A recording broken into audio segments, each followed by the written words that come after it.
Argentina দলে অবশেষে ফিরছেন লিওনেল মেসি। শনিবার ঘোষণা করা এই স্কোয়াডে জায়গা করে নিয়েছেন বেশ কিছু তরুণ মুখ। তাদের মধ্যে একজন ফ্রান্কো মাস্তান্তুওনো, যিনি আর্জেন্টাইন লিগে পারফর্ম করে ইতিমধ্যে ইউরোপীয় দলগুলোর ভেতর সাড়া ফেলে দিয়েছেন। আর্জেন্টিনা দলে সবশেষ মেসি খেলেছিলেন গেল বছরের নভেম্বরে। এরপর চলতি বছরের শুরুর উইন্ডোয়ে তিনি দলে ছিলেন না। পেশির চোটের কারণে তিনি ছিলেন মাঠের বাইরে।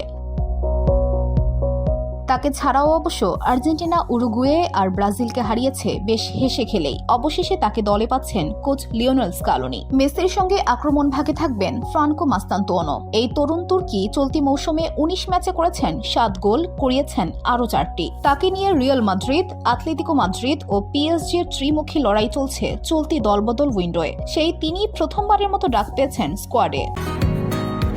বসুন্ধরা, উত্তরা, বনশ্রী, কুড়িল ও বাড্ডা সহ রাজধানীর বিভিন্ন স্থানে অভিজাত ও অত্যাধুনিক মানের ফ্ল্যাট কেনার এক নির্ভরযোগ্য প্রতিষ্ঠান প্লেজেন্ট প্রপার্টিজ লিমিটেড। তাই আপনার স্বপ্নের আবাসনের জন্য আজই যোগাযোগ করুন। Pleasant properties limited, where destiny matches eventually. রক্ষণেও আছে তরুণ মুখ।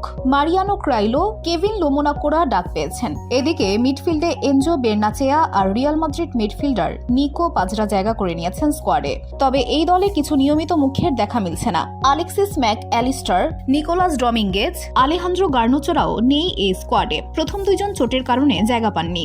গার্নাচো বাদ পড়েছেন ফর্মের কারণে। আর্জেন্টিনার বিশ্বকাপ নিশ্চিত হয়ে গেছে আগের উইন্ডোতেই। এবার বিশ্বকাপকে সামনে রেখে কোচ স্কালোনি দল পরীক্ষা নিরীক্ষা করবেন বলে মনে করা হচ্ছে। আগামী ৫ জুন নিজেদের প্রথম ম্যাচে চিলির বিপক্ষে খেলবে বিশ্ব চ্যাম্পিয়নরা। এরপর ১০ জুন নিজেদের মাঠে কলম্বিয়াকে আতিথ্য দেবে আকাশী সাদারা।